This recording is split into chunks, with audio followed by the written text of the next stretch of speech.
বিসমিল্লাহির রহমানির রহিম। শিক্ষার্থী বন্ধুরা, তোমরা সবাই কেমন আছো? আমরা আজকে আরেকটি গুরুত্বপূর্ণ ভিডিও নিয়ে হাজির হয়েছি, verb to have in future tense.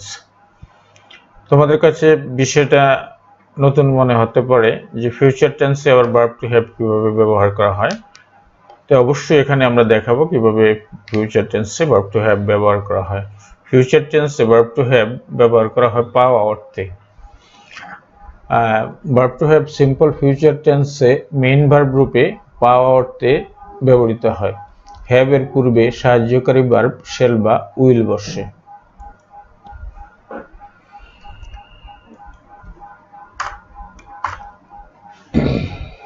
First person, second person, third person, singular, plural. তো আমি একটি কলম পাবো। আই শেল হ্যাভ, এখানে হ্যাভ মেইন ভার্ব হিসেবে বসছে, নট অক্সিলিয়ারি ভার্ব। তোমাদেরকে অবশ্যই মনে রাখতে হবে যে হ্যাভ এখানে প্রিন্সিপাল ভার্ব হিসেবে বসেছে, আর অক্সিলিয়ারি ভার্ব বসেছে শেল বা উইল, এগুলো অক্সিলিয়ারি ভার্ব হিসেবে বসেছে। তো আমি একটি কলম পাবো, I shall have a pen. আমরা একটি কলম পাবো, we shall have a pen. Have এখানে main verb. Second person, you will have, will এখানে অক্সিলিয়ারি ভার্ব, হ্যাভ এখানে মেইন ভার্ব হিসেবে বসেছে। তুমি একটি কলম পাবে, তোমরা একটি কলম পাবে, you will have a pen. সে একটি কলম পাবে, হি উইল, হ্যাজ হবে না, কিন্তু এখানে হি বা শি এর জন্য উইল হয়েছে, কিন্তু এখানে হ্যাজ হবে না, হ্যাভ হবে। উইল এর পরে কখনো হ্যাজ হবে না, এই বিষয়টা তোমাদেরকে মাথায় রাখতে হবে। দে উইল হ্যাভ, তারা পাবে, they will have a pen, তারা একটি কলম পাবে।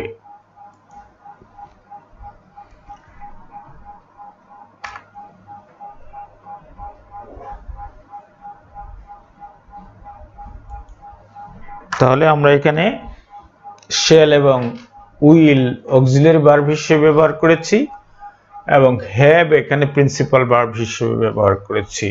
হ্যাভ শব্দের অর্থ পাবো, পাওয়া, আর শেল উইল এখানে ফিউচার টেন্স গঠন করার জন্য সাহায্যকারী ভার্ব হিসেবে ব্যবহার করা হয়েছে। ইন্টারোগেটিভ ফর্ম, আমরা যখন ইন্টারোগেটিভ করব তখন ইন্টারোগেটিভ করার সময় শেল উইল সাবজেক্টের পূর্বে বসে এবং বাক্যের শেষে প্রশ্নবোধক চিহ্ন বসে।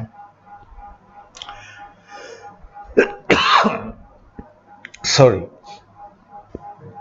Shall I have a pen, আমি কি একটি কলম পাবো, পাওয়া অর্থে। Shall we have a pen, আমরা একটি কলম পাবো। Will you have a pen, তুমি কি একটি কলম পাবে।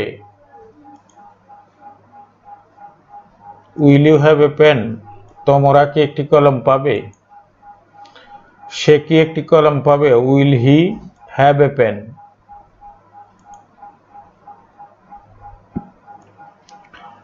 Will they have a pen.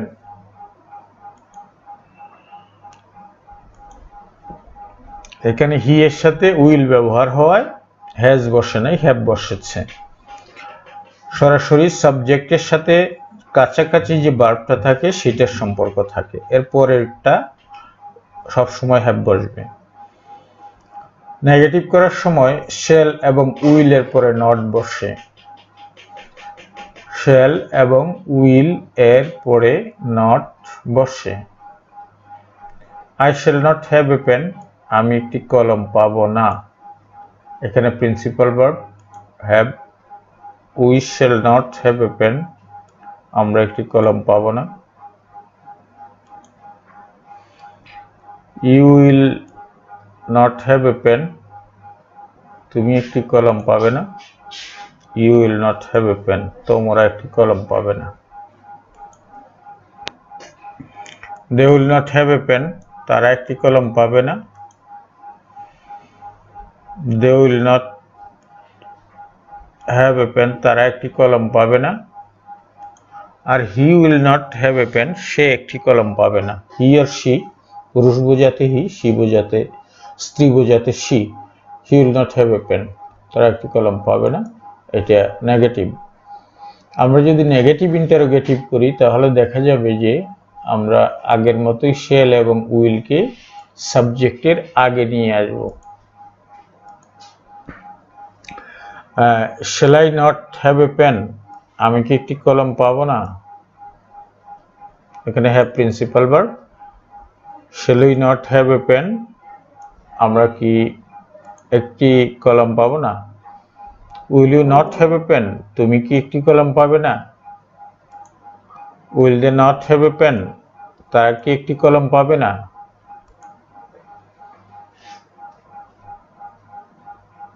Will he she not have a pen, সে কি একটি কলম পাবে না?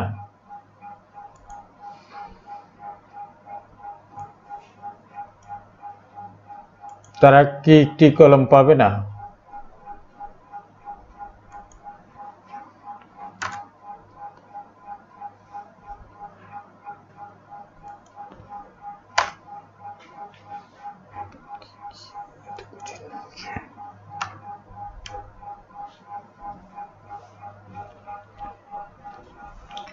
ফিউচার পারফেক্ট টেন্সে হ্যাভ এর ব্যবহার।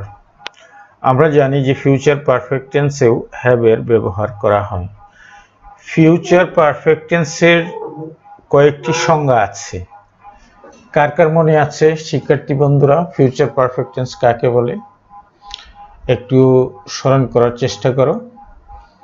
ফিউচার পারফেক্ট টেন্স কাকে বলে? আমি এখানে বিস্তারিত সংজ্ঞা আলোচনা করি নাই, কারণ এটা টেন্সের স্ট্রাকচারে, যে আমরা যখন টেন্স পড়াবো আলাদাভাবে টেন্সের ভিডিওগুলো তৈরি করব, সেখানে ফিউচার পারফেক্ট টেন্সের বিস্তারিত আলোচনা করব। এখানে শুধু একটু পরিচয় করিয়ে দিচ্ছি সংজ্ঞাগুলো, যে ভবিষ্যৎকালে সংঘটিত হবে এরূপ দুটি কাজের মধ্যে যে কাজটি আগে সংঘটিত হবে সেটি ফিউচার পারফেক্ট টেন্স, এবং যেটি পরে সংঘটিত হবে সেটি ফিউচার ইনডিফিনিট টেন্স অথবা প্রেজেন্ট ইনডিফিনিট টেন্স। এটা হলো প্রথম সংজ্ঞা। আই রিপিট, ভবিষ্যৎকালে সংঘটিত হবে এরূপ দুটি কাজের মধ্যে যে কাজটি আগে সংঘটিত হবে সেটি ফিউচার পারফেক্ট টেন্স, এবং যে কাজটি পরে সংঘটিত হবে সেটি ফিউচার ইনডিফিনিট টেন্স বা প্রেজেন্ট ইনডিফিনিট টেন্স। যেমন আমি ঢাকা যাওয়ার পূর্বে চট্টগ্রাম যাব। আমি ঢাকা যাওয়ার পূর্বে চট্টগ্রাম যাব। এখনো আমি দুটি জায়গার মধ্যে কোথাও যাইনি, তবে আমি ঢাকা যাব এবং চট্টগ্রাম যাব, দুই জায়গায় যাব, তবে ঢাকা যাওয়ার পূর্বে চট্টগ্রাম যাব। তাহলে আমরা এটা যদি ফিউচার পারফেক্ট টেন্সে ব্যবহার করি তাহলে I shall have gone to Chittagong, I shall have gone to Chittagong,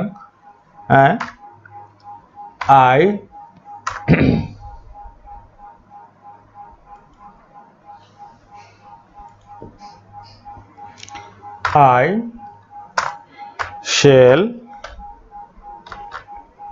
have gone to Chittagong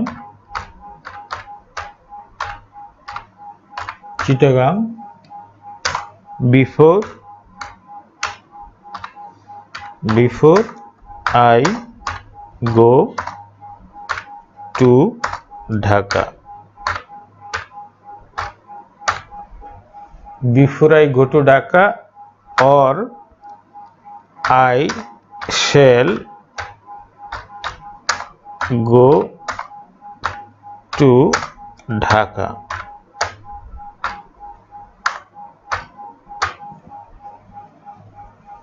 এখানে আমরা এরপরে প্রেজেন্ট ইনডিফিনিট দিয়েছি, আবার ফিউচার ইনডিফিনিট টেন্স দিয়েছি।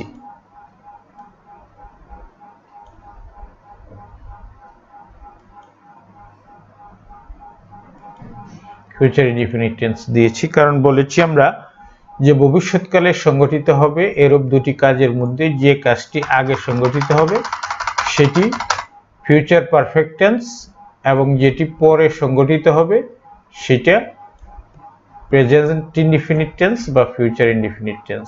তাহলে আমি যেহেতু আগে চিটাগাং যাব, এটাই ফিউচার পারফেক্ট টেন্স। এরপর দ্বিতীয় সংজ্ঞাটা হলো যে ভবিষ্যতে কোনো নির্দিষ্ট সময়ের মধ্যে কোনো কাজ হয়ে থাকবে এরূপ বিশ্বাস বা অনুমান বোঝালে ভার্বের ফিউচার পারফেক্ট টেন্স হয়। ভবিষ্যৎকালে কোনো নির্দিষ্ট সময়ের মধ্যে কোনো কাজ হয়ে থাকবে এরকম বিশ্বাস বা অনুমান বোঝালে ভার্বের ফিউচার পারফেক্ট টেন্স হয়। সে বিকাল 4টার মধ্যে ঢাকা পৌঁছে থাকবে।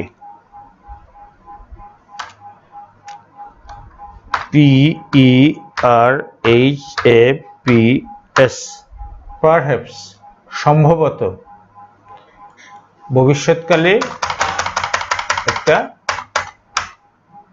নির্দিষ্ট সময়ের মধ্যে কোনো কাজ সংঘটিত হবে এরকম বিশ্বাস বা অনুমান বোঝালে ফিউচার পারফেক্ট টেন্স হবে। পারহ্যাপস হি উইল have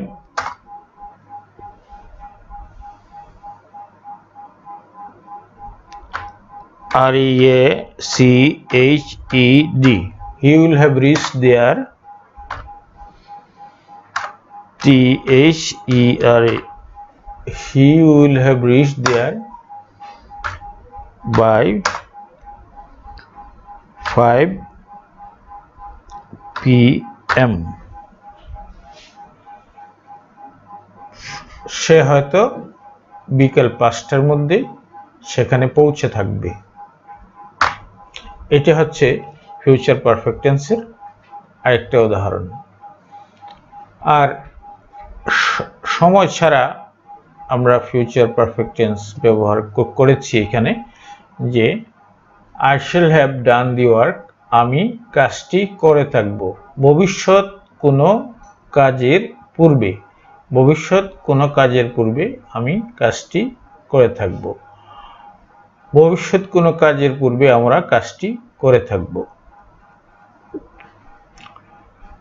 ভবিষ্যতে কোনো কাজের পূর্বে তুমি কাজটি করে থাকবে।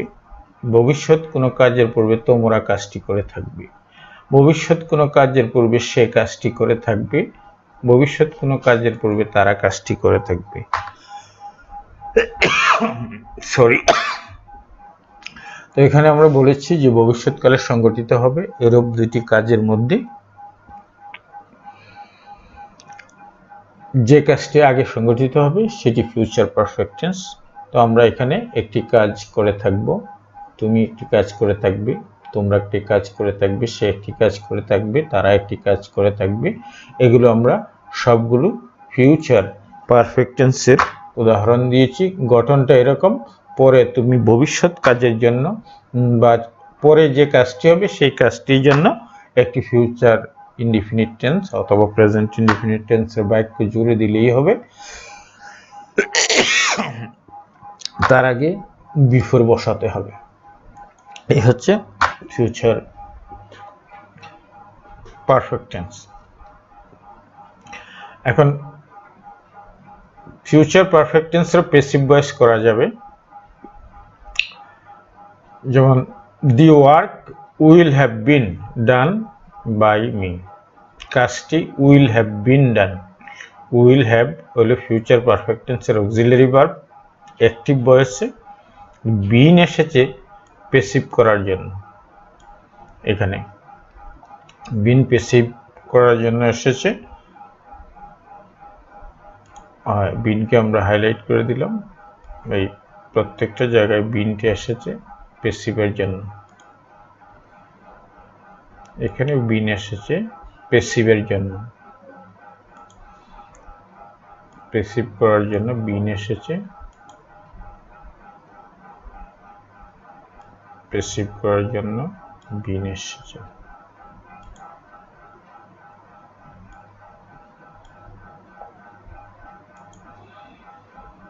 তো শিক্ষার্থী বন্ধুরা, আমাদের চ্যানেলের নাম universalenglish.com। তোমাদের যদি আমাদের ভিডিও ভালো লাগে তো অবশ্যই সাবস্ক্রাইব করবে, লাইক কমেন্ট শেয়ার করে আমাদের সাথেই থাকবে। পরবর্তী ভিডিও পর্যন্ত অপেক্ষা করো। সবাইকে ধন্যবাদ। আল্লাহ হাফেজ।